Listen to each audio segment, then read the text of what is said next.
Gideceğimiz şelalenin ismi Su Uçan Kaya Şelalesi. Kızılderili ismi olduğunu buradan da anlayabiliyoruz. Normalde bu şelaleye normalde şelale denirdi ama kayanın üzerinden aşağıya doğru su aktığı için hani oradan uçtuğu gibi böyle bir benzetime gidip Su Uçan Kaya Şelalesi demişler. Uçmuyor, su düşüyor. Yüksekten aşağı serbest düşüş yapıyor, uçmuyor. Yer çekimini hesaba katıyorsun. Newton o zamanlar da vardı. Newton var mıydı o zaman? Vardı o zamanlar. Yer çekimi kanunu söyledi sana. O zaman Newton olsaydı bu şelalenin ismine Su Düşen Kaya Şelalesi derdi değil mi? Muhtemelen. Ama Kızılderililer Su Uçan Kaya diye öyle isimlendi.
Merhaba sevgili arkadaşlarım, merhaba sevgili canlarım. Bugün yine sizlerle yeni bir videoyla karşınızdayım. Yürüyen Kaşif kanalında. Bugün sizlere Türkiye'nin Arizona'sı olan Yozgat'ta Kızılderili bir bölgesi var. Kızılderili köyü olan bir yeri keşfedeceğiz. Bununla ilgili bir video çekeceğiz sizlere. Çamsaray Köyü, eski ismiyle Dabağana. İsminin sebebi yokuş yukarıda olan bir köy olduğu için tabanla çıkıldığından dolayı Tabağana diyerek isim bu şekilde şekillenmiş. Eski bir Kızılderili sözcüğü aynı zamanda. Gideceğimiz bölgede de bir şelale var. Bu şelalenin ismi de Su Uçan Kaya Şelalesi. Zaten isimlere baktığımız zaman bölgenin Kızılderili bölgesi olduğunu, Kızılderililerin yaşadığını anlayabiliyoruz. Zaten hani tarihte derler ya Kızılderililer Türkmüş diye. Bu aynı zamanda Türklerin bir kısmının da Kızılderili olduğunu da gösteren bir şeydir. Baktığımız zaman ortak genler var. Ortak kültür ve yaşantıya da baktığımız zaman buradaki yaşantının Kızılderililerle olduğunu görüyoruz. Burada Kızılderili yaşadığını görüyoruz. Zaten köydeki insanlara baktığımız zaman yüz hatları tamamen Kızılderililere benziyor. Yaşadıkları kültürde şaman gelenekler var. Eski Türk gelenekler var. Belli bölgelerde çadır kurulup çadırda yaşama şeyi var. Atlar son derece yaygın ve isimlere baktığımız zaman da köydeki lakaplara Kızılderili isimlerine benzeyen isimler var. Lakaplar var. Uçan Kartal gibi örneğin bu gibi lakaplar mevcut. Bulunduğumuz bölge aynı zamanda Karadeniz bölgesinde olan, Yozgat'ın Karadeniz bölgesindeki olan tek köyü. Bu köyden aşağısı İç Anadolu bölgesinde yer almakta. Yukarıdaki köyde, yani tepedeki köy ise Karadeniz bölgesinde. Zaten baktığınız zaman arkalar tamamen yeşillik, ağaçlık. Şu ileri mevkiye de bakacak olursanız zaten gideceğimiz mevki bu tarafta. Köy bu tarafta kalıyordu. Biz bu taraftan doğru yürüdük. Böyle ilerleyeceğiz. Yani normalde İç Anadolu bölgesinde ve karasal iklimde ağaç yoğunluğu bu kadar olmaz biliyorsunuz. Genelde buğday tarlaları ve çorak arazilerle bilinir ama baktığınız zaman, gördüğünüz zaman tamamen ormanlık bir alan. Burası Yozgat'ta. Türkiye'nin Arizona'sı Yozgat'ta. Şimdi bu tarafa doğru, şelaleye doğru yürümeye devam edeceğiz. İzlemeye devam edin.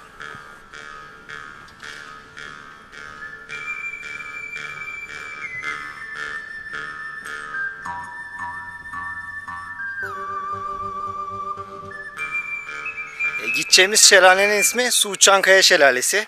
Kızılderili ismi olduğunu buradan da anlayabiliyoruz. Normalde bu şelaleye normalde şelale denirdi ama kayanın üzerinden aşağıya doğru su aktığı için hani oradan uçtuğu gibi böyle bir benzetime gidip Su Uçan Kaya Şelalesi demişler. Hani genelde Kızılderililer isimlendirme kullanırken sıfatlardan ve özelliklerden çok fazla yararlanıyorlar. Buranın da ismini Su Uçan Kaya Şelalesi diye isimlendirmişler. İsmi buradan geliyor.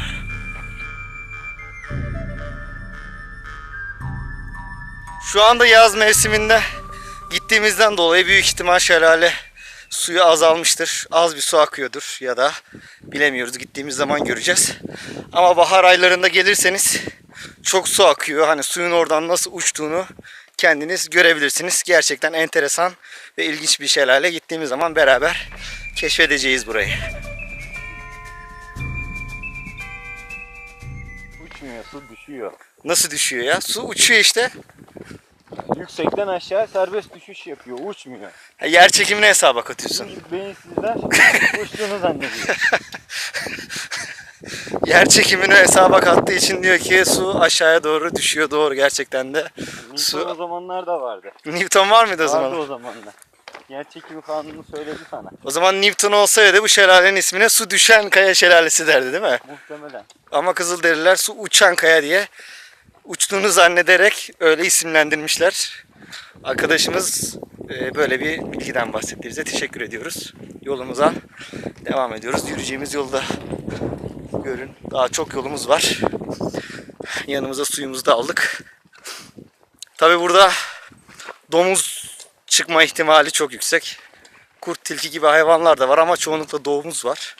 Bu bölgede fazla nohut yetiştirildiği için domuzlar burada çok yer ediniyorlar. Deliler zaten nohutla besleniyormuş. Nohutla beslendiği için. Kızılderililer de nohutla besleniyordu bu arada. Devam ediyoruz. Evet arkadaşlar, şelalenin olduğu kısma bayağı bir yaklaştık. Şimdi göstereyim nereye çıkacağımızı. Şu karşıda bir tepe var. Görüyorsunuz.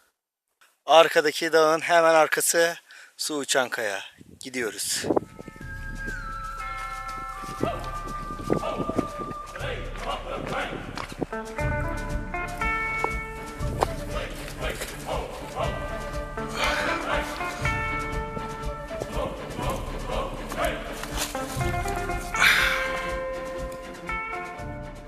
Yaklaşık 3 kilometre falan yürüdük. Şimdi burada bir su molası verelim dedik. Yolumuzda bayağı bir az kaldı. Şu karşıda gözüken mevzi. Oraya gideceğiz. Bir su molası verelim dedik. Burada çok çeşitli kelebekler var. Fotoğraf çekmek isteyenler bu mevkiye gelip değişik kelebek türlerinin fotoğraflarını çekebilir. Atmacalar dolaşıyor gökyüzünde. Bayağı güzel görüntüler veriyorlar. Gerçekten onu İzlemek için bile değer. Biliyorsunuz Kızılderililer de kartal, atmaca, şahin bu hayvanlara hayrandırlar ve bu mevkide çok fazla sayıda atmaca, kartal ve şahin bulunmakta. İşte tam suyun uçtuğu kaya şu kaya. Şu ilerideki gözüken. Şu kayadan aşağıya uçuyor. Su yok gibi gözüküyor ama gidip yakından bakalım bir de. Hadi yolumuza devam edelim. Düşüyor. Tabii gideceğimiz yerin yolunda ışık buradan aşağı ormanın içine dalacağız. Bu ormanın içinden Bak. karşıdan devam edeceğiz. Burada kızılcıklar var. Kızılcığın isminin de Kızılderililerden geldiğini söylüyor arkadaşımız. Kızılcık, Kızılderi. İğrenç bir espri olabilir. Şu ormanın içinden dalarak geçeceğiz. İçerisi biraz tehlikeli ama bu tehlikeye katlanmaya değer. Evet. Sen gelebilecek misin? Gittiğimiz mevki görüyorsunuz. Bayağı tehlikeli bir güzergah. Hem çekim yapmaya çalışıyorum hem kayalardan aşağı inmeye çalışıyorum. Benim için daha zor. İşte arkadaşımızın bıçağı da var. Şuradan ineceğiz. Karşı tarafa doğru gideceğiz. Gideceğimiz mevki.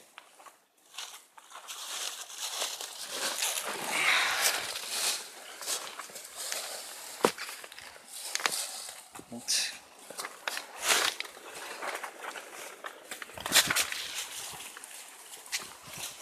Evet arkadaşlar, bakın ormanların içi çok sığ. Buraya İç Anadolu bölgesi diyemezsiniz yani. Dediğim gibi Karadeniz bölgesi.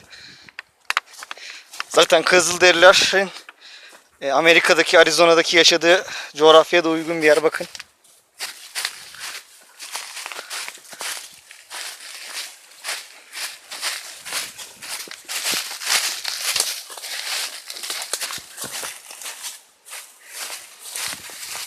Devam ediyoruz yolumuza. Karşı bıçağı aldık elimize. Burada bir yılan vardı. Yılanı kestik. Şu an PUBG oynuyor gibi bir his var. Ben de Counter Strike gibi. Evet, yolun iniş kısmına doğru tamamladık. Ormanlardan çıktık. Daha yolumuz var. Şu ilerideki bölge. Tamamen yaklaştık. Şu gördüğümüz mevzi Su Uçan Kaya Şelalesi. Suyun oradan uçtuğunu göreceğiz. Zaten suyun aktığı yerlerde belli başlı oyukluklar oluşmuş. Şimdi biraz daha yakından gidip inceleyelim. Hani uzaktan göstermek istedim size, o yüzden burada çektim. Evet, devam ediyoruz yolumuza. Bayağı bir zorlu ormanlardan geçtik. Şimdi gene şu ara mevziden devam ederek oraya çıkmaya çalışacağız. Yani çok güzel bir tabiat var. Yürüyüş için güzel. Zorlu olsa da zevkli bir yürüyüş. Yanınıza suyunuzu ve çaydanlık alırsanız hani çay da yapabilirsiniz. Buradan aşağı inecekmişiz. Buraya daha önce hiç gelip konum atan olmamış. Burada konum da paylaşacağım. Google haritalardan girip Su Uçan Kaya'nın nerede olduğunu bulup kolay bir keşif yapabilirsiniz. Yürümeye elverişli yol. Doğal yollar üzerinde zaten kurulu. Evet. Bakın biraz daha yaklaşıyoruz. Burası da zaten nehir yatağının akmasıyla oluşmuş bir doğal vadi. Şu ilerideki görülen araziler de Bozok Yaylası olarak geçiyor. Bozok Platosu. Kıymetli arazilerdir. Çok güzel kokulu mercimeği, nohutu meşhurdur. Var. Buralarda hazine aramışlar. Kızılderililerden önce, gelmeden önce Anadolu'ya, yani Türkler, evvelde burada Roma İmparatorluğu ve ondan önce de Hititler kurulduğu için, yani genelde de hep şelale olan yerlere hazine gömdükleri için buralarda define olması şüphesiyle buralarda çeşitli aramalar, kazılar yapmışlar. Yani evvelde burada Roma İmparatorluğu ve Hititlerin yaşadığı medeniyetler. Burası suyun aslında aktığı yatak. Şu yatak. Gördüğünüz gibi buradan aşağı akıyor. Ama şu an kurumuş, yaz olması sebebiyle ilkbaharda karların erimesiyle burada çok fazla su aktığını göreceksiniz. Toprak hafif nemli. Şu anda şelale yatağının içerisindeyiz. Şimdi suyun aktığı yeri gösterelim size. Arkadaşlar bakın buradan su buradan akıp suyun birikintisi de var. Oraya da girelim.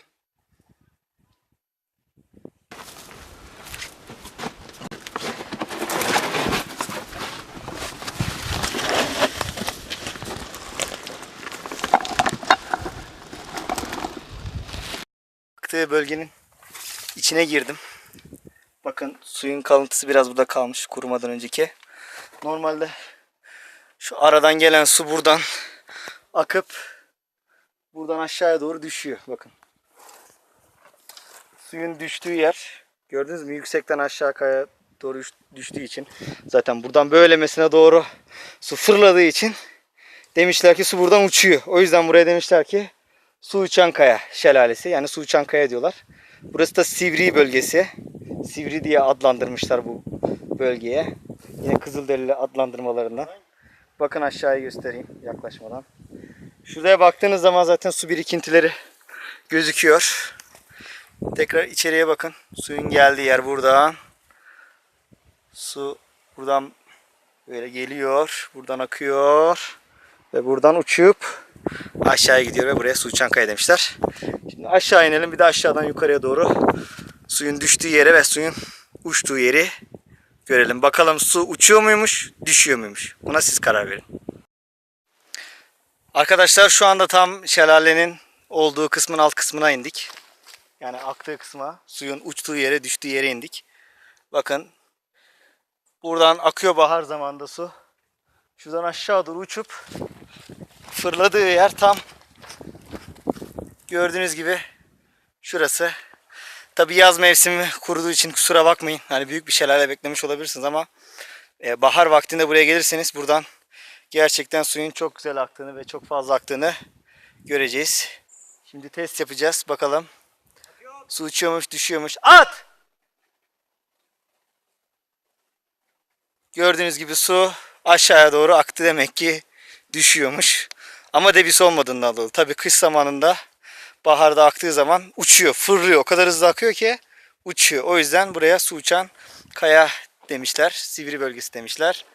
Evet, bölgeyi son olarak tanıdıktan sonra, inceledikten sonra yolumuza şu güzergahtan devam edip geldiğimiz yere doğru döneceğiz.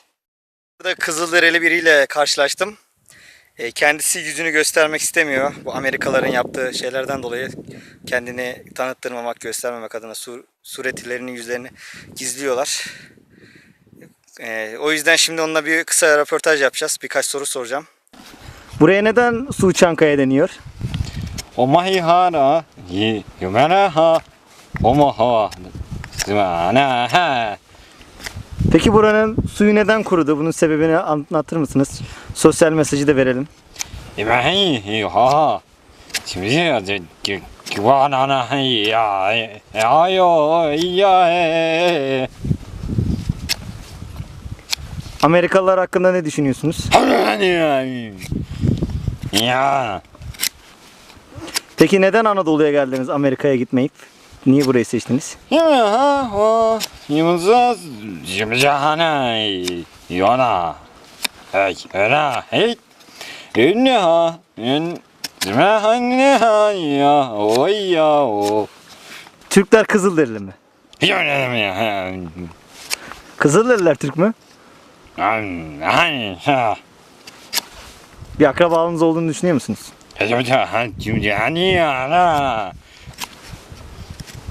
Küresel ısınmadan dolayı su kaynaklarımız kuruyor. Su kaynaklarımızı kaybediyoruz. O yüzden lütfen daha fazla küresel ısınmanın etkisini arttıracak işlerden kaçınalım. Daha fazla tasarruf, daha fazla doğaya karşı duyarlı ve temiz davranalım. Lütfen su kaynaklarımız daha fazla kurumasın. Daha dikkatli olalım.